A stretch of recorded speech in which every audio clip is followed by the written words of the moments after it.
problem we're about to go over here is very similar to the line segment work you did in skill 1, where we were adding 2 smaller parts of the line segment to add to the actual whole line segment.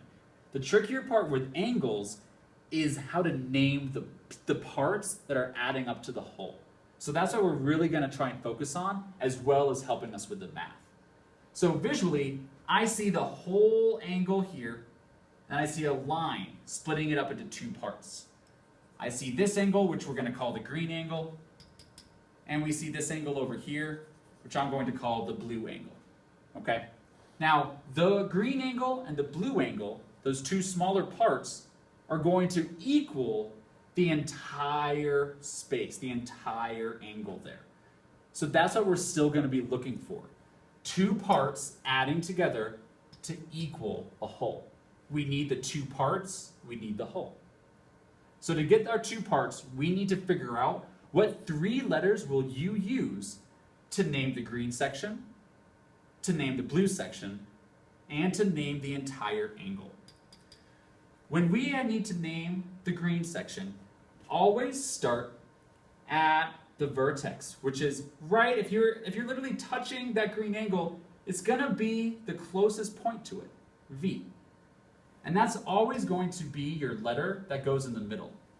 The vertex is always going to be your middle letter. Then if you go down on both sides of the green section, I run into 2 more letters, W and Q. And that's going to go on both sides of our vertex V. So we see here, if we actually start at W, we go up to V and back down to Q. And that gives us that nice green sliver. Now you also could have written that angle as V in the center, because that's still your vertex, but we could have reversed the direction. Instead of going to WVQ, you could have started over here, and we could go QVW. We're still using the same 3 letters. V is still the middle letter, but we're allowed to switch the order of those other 2 letters. Just like you can call me Chris, or you can call me Baki. They're both me, 2 different names for me. These both talk about that green little sliver there. Now once again, now think to yourself, before I write it up here, what 3 letters and what order will you use for the blue section? Once again, I'm going to go to sort of the start of the angle, and I see my finger is closest to V again, and that's okay. And that's still going to be my middle letter. And if I go on either side of the blue angle, I run into U and Q. And that is what will go on both sides. So you could do U, V, Q, or we're allowed to reverse it and go Q, V, U.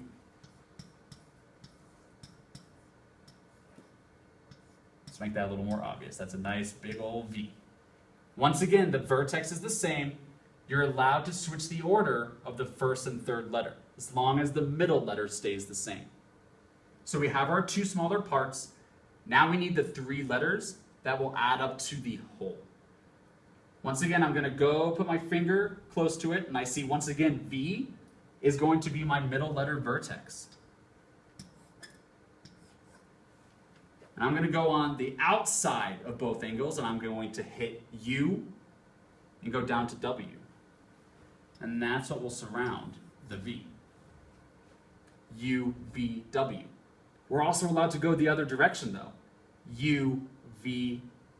W, V, U. Both of these are 100% correct.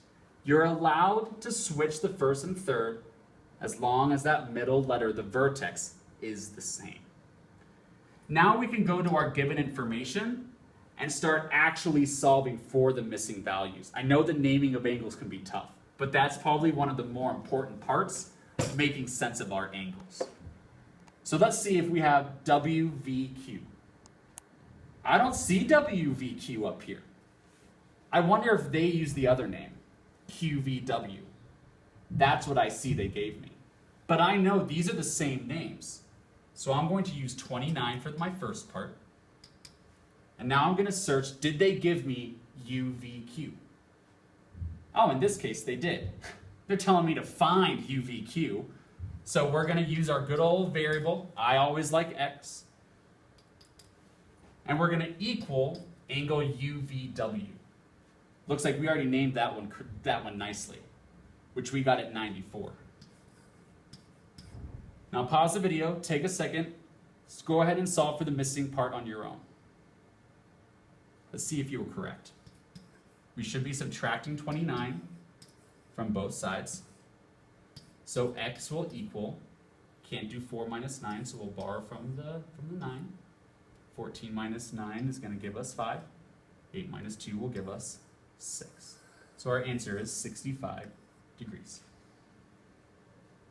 All right, guys, and this problem looks a lot like the one Mr. Bakke just did, but if you take a look up top, now we're starting to deal with 5x plus 4. We're dealing with negative 5 plus 15x, right? So we're dealing with some more negatives, and we're having to solve for x. But before we get to all that stuff,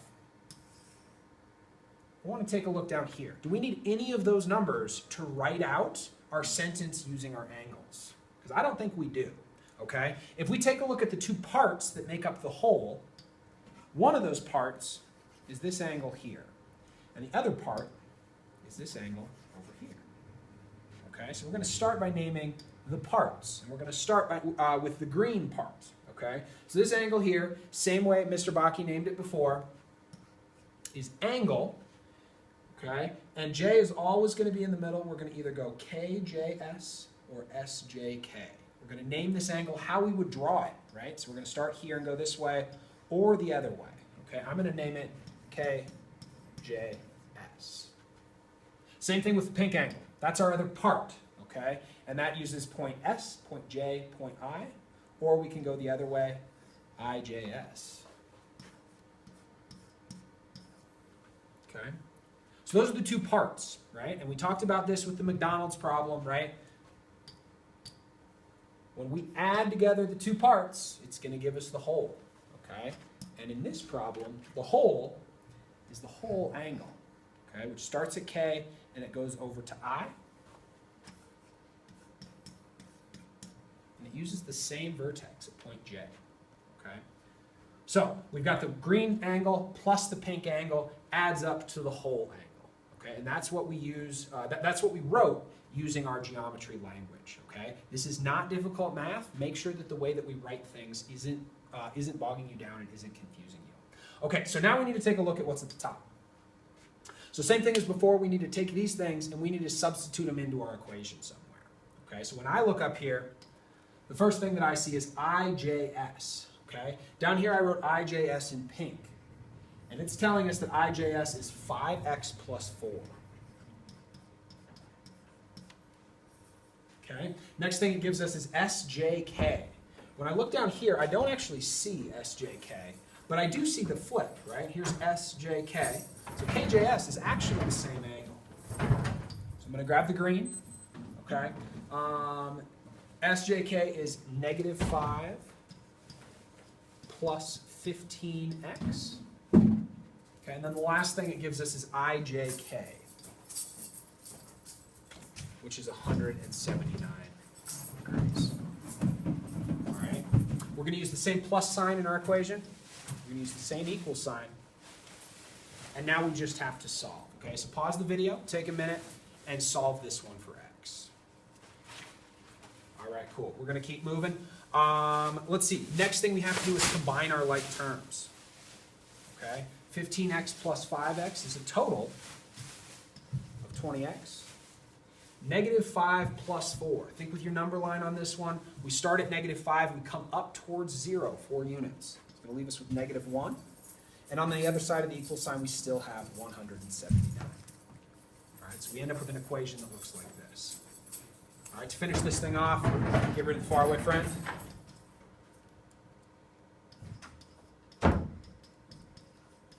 Okay, and divide by 20. Okay, 20 goes into 180, the same number of times that 2 goes into 18, right? So we just know after those cancel out, x is going to be equal to 9.